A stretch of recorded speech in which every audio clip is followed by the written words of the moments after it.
In this module, we're going to consider how stress impacts learning. And in order to do that, we're going to understand some of the key components of learning and memory and how they work, and then move on to understanding how stress can actually impact learning and memory. And finally, we will look at the implications of stress on learning in classrooms. So firstly, let's break down memory into some of its fundamental blocks. The first block we should consider is encoding, and we will get onto that in a moment. The second block is consolidation, and finally we have retrieval. So firstly, we will start with encoding. And encoding is the first step in memory formation. It presumes that you're already paying attention, and once you're paying attention, you're awake, you may be in a classroom, for example, listening to an educator or reading a paragraph from a textbook.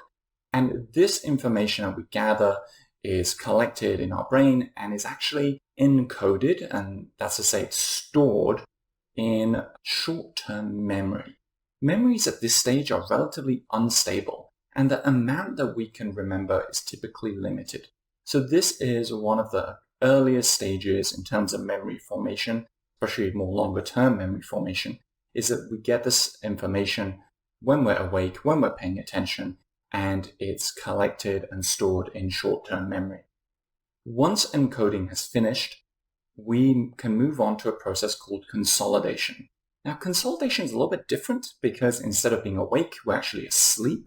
So this is a process that happens when we're asleep and quote-unquote resting, but really our brain is not really resting as such. It can actually be very, very active during certain stages of sleep. And this memory now, during the process of consolidation, it is processed, often put into context. Often the memory is linked to previous knowledge and learnings that we have, and it becomes much more stable and much more deeply ingrained in our brain. And this is the process by which we form longer-term memories. Following consolidation, we really have circumstances where we might need to actually dig up and retrieve some of these memories and then apply them. So now we move on to the third stage, retrieval. And this occurs when we're attempting to actually capture some of that information that we've got in longer-term memory, kind of dig it up and apply it to a certain situation. And as you can imagine, retrieval of long-term memory, this high-quality, deeply ingrained memories, is a pretty critical feature for academic success. This retrieval process of long-term memories can be especially sensitive to high levels of stress. As you can imagine, someone is trying to recall something that they may have experienced quite some time ago, and it might be in their long-term memory, but under pressure, that is a moment where they might get flustered and have difficulty in recalling the memory to the same extent as they would if the stress at the time of retrieval was not as intense.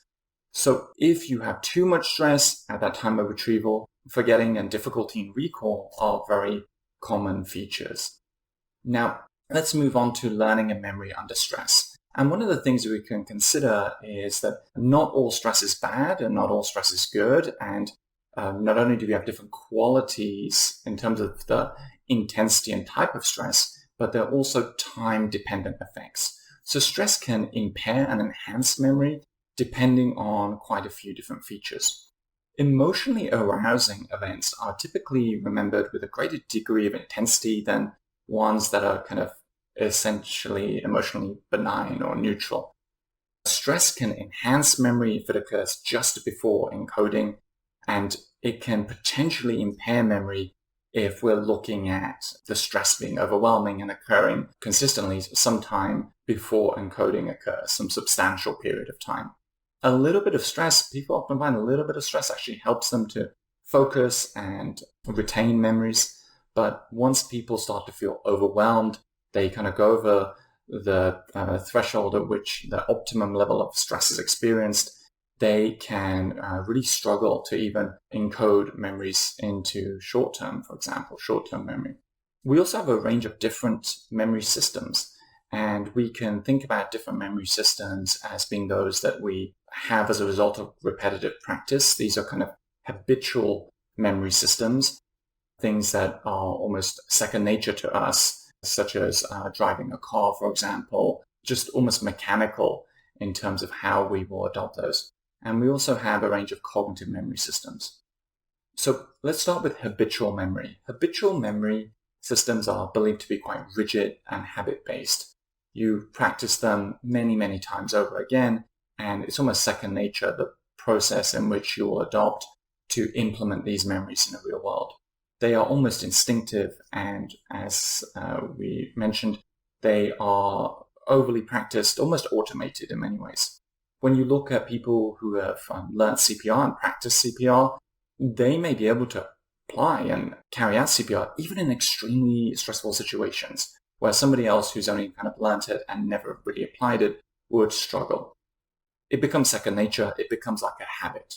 So when we think about people in high-stress situations, we want them to have pretty robust habit-based memory systems for the most crucial elements. For example, a pilot who is under stress, we want their ability to engage in emergency or safety protocols to be second nature. Unfortunately, this rigid and habit-based memory system really doesn't allow us to adopt a good deal of cognitive flexibility for problem solving. And that's really in contrast to cognitive memory systems, which we're getting onto now. Cognitive memory systems are much more flexible in terms of the degree of knowledge application, how we recall them. This is much more akin to the growth mindset model that we as educators want to focus on and encourage. This cognitive memory gives us time and opportunity to think about the broader application and adaptations to what we have learned. Normal learning is ideally weighted towards these cognitive memory systems. When we are in a setting where the amount of stress and environment is conducive to learning, so it's an appropriate type and intensity, we will learn best and most flexibly. However, if the stress becomes overwhelming in intensity or duration, for example, some people may switch from this cognitive memory system back to a habitual memory system as their kind of fallback just to get through a process, for example. And the amount of stress that we experience can really affect the dominant type of learning and memory that we display or carry out. One of the things we'll see in this image is the red flash that you can see in the middle shows where stress can be applied. And we also show the tipping point between habitual and cognitive systems. You may be asking yourself, what are the implications for teachers? Now that we have learned about stress and how we can impact memory systems, let's dive into how stress actually affects how teachers teach. Teaching, we know, is a high-stress profession, and almost half of teachers have reported extremely high levels of stress during their work. During periods such as COVID, teachers have really had high levels of stress due to all this uncertainty and changing demands on their teaching styles and meeting of standards. Stress in teachers can really activate this habitual memory system and result in their teaching being a little bit less flexible, a little bit more repetitive, potentially less engaging to many students. And that can then result in a negative impact on the social and academic outcomes that the students experience. And we know that the growth mindset is really the opposite of this habitual teaching style. Studies have shown that higher teacher stress actually results in less teacher engagement, less classrooms that are actually less conducive to learning, and the quality of teacher and student relationships actually gets impacted. This overall leads to reduced school engagement and outcomes for everybody. So stress, we know, greatly impacts both the mental and physical health of teachers.